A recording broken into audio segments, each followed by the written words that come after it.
Welcome back, everybody. I hope you're all having a fantastic day whenever it is you are watching this. If this is your first time clicking on one of these videos, I do thank you and I appreciate the support. My name is Tyler Wiebe. I'm the owner here at Tyler Wiebe Fitness, and in these videos, all I am doing is just taking all of the information that is out there in the fitness world, picking a topic, bringing it here, breaking it down in 10 minutes or less in easy to follow steps so that all you need to do is remember these 3 steps when you're watching this video, and that's watch the video, apply the information, get results. Really, it is that simple. I just want to see you all succeed and, finally reach those physique goals that you've always wanted. So that is why we are here. And last but not least, if you are returning, I do appreciate your continued support. But let's go ahead and jump into today's topic. So I think this is going to be a fun one, and it's going to be a little bit different than what we've recently been talking about in terms of a lot of topics around fat loss and how to optimize that. So if you haven't checked out those videos, definitely go ahead, check them out. There's a couple links down in the description, as you will want to know your macros here for today's video. It is going to be the time-old question of, can I do a lean bulk? So meaning, can I gain muscle without gaining body fat? That is probably one of the most common questions anyone will ever have when it comes to starting this. A lot of the times we've seen people go through what would be called a dirty bulk. So typically what that looks like is that someone just really doesn't have any idea or does not care how much food they're consuming. They are not concerned about putting on too much body fat, and all they do is they just put themselves into a big surplus. Yes, they do typically gain a lot of strength, quite a bit of muscle by doing this, but because they are in such a surplus, they do tend to gain quite a bit of body fat. And then the negative of that is now you do have to spend X amount of time trying to diet that body fat off. And that can maybe just be a little bit less optimal of a process. Now,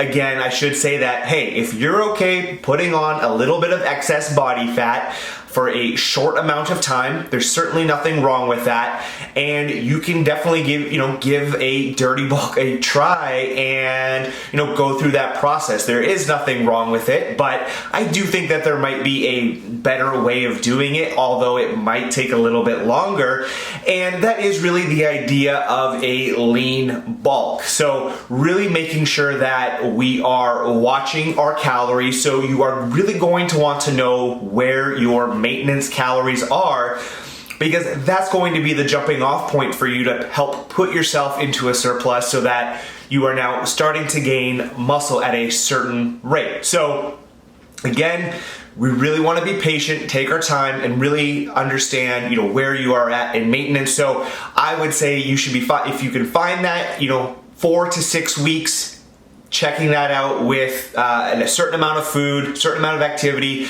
and if the scale pretty much stays the same, for that 4 to 6 weeks, it might bounce a couple pounds here, a couple pounds there. You have a pretty good understanding that you've established your maintenance calories. So once you've been able to go ahead and do that, you are going to take those maintenance calories and you are going to bump them up by about roughly 15%. Protein, always going to stay the same, between 0.8 grams per pound up to 1.2 grams per pound. I really like the 1 gram. I find that to be just about right for most people. Then we have our carbohydrates. That will be the biggest one that we are going to be adding our calories into for the most part. That's the one that is really going to help fuel our recovery, our workouts, and it's just going to be the easiest one to kind of bring up depending on how much that person is going to be eating. And then of course, lastly but not least, we still want to have our fats, and again, remember, about 15 to 20% of your total calories. Okay, so that 15%, we now again kind of rinse and repeat that process of 4 to 6 weeks to see where the scale is taking us with these additional calories. So like I said, This is going to require a little bit more patience because we are trying to minimize the body fat that we are gaining. And so building muscle does take some time and does require waiting things out to really get a sense of where your trends are. So I would recommend weighing yourself roughly around 4 times a week so that you can eliminate fluctuations, get a good understanding of where you are going on the scale. And it's probably still not a bad idea to keep an eye on your waist measurements so that you can see if any body composition changes are occurring in additional body fat, and your waist measurements can really help you with that. Once you have gone through about 1 to 1.5 months with those additional calories, take note of your gains over that amount of time, and basically if they're not quite enough and they're quite slow and you've essentially maintained your weight, well, it's probably time to add an additional 15%. If you've noticed a gain of around 0.7, 0.8 pounds up to about 1.3, 1.4 pounds over the course of that 4 to 6 weeks, you can probably safely say that you are within that caloric surplus, you are building muscle, and there's a very good chance with that rate, you are very much minimizing your body fat gain, and you can safely move forward with those calories.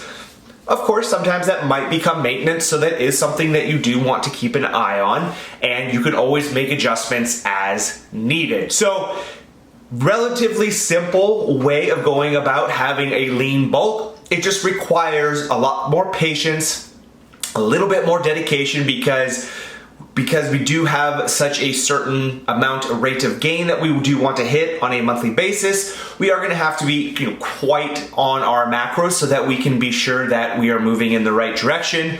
But just like anything, like dieting, this does require some sacrifices, and that doesn't mean that you can't still have a more flexible lifestyle, but this is a way that you can really kind of go through a year, make some appreciable gains on a monthly basis, muscular-wise, but still very much minimize your body fat gain.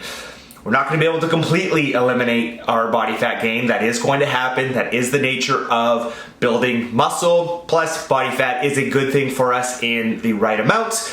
But with this strategy, you can at least keep it down to a lower level, which in turn then is going to help future diets where you don't have to lose as much weight. Okay guys, that is going to be everything for today. So again, thank you for watching. Go ahead, leave a comment, ask me a question. I can use those for future videos. And if you would like to ask about coaching, just shoot me an email here and I would be more than happy to have a Zoom consultation with you. Have a great rest of your day, guys.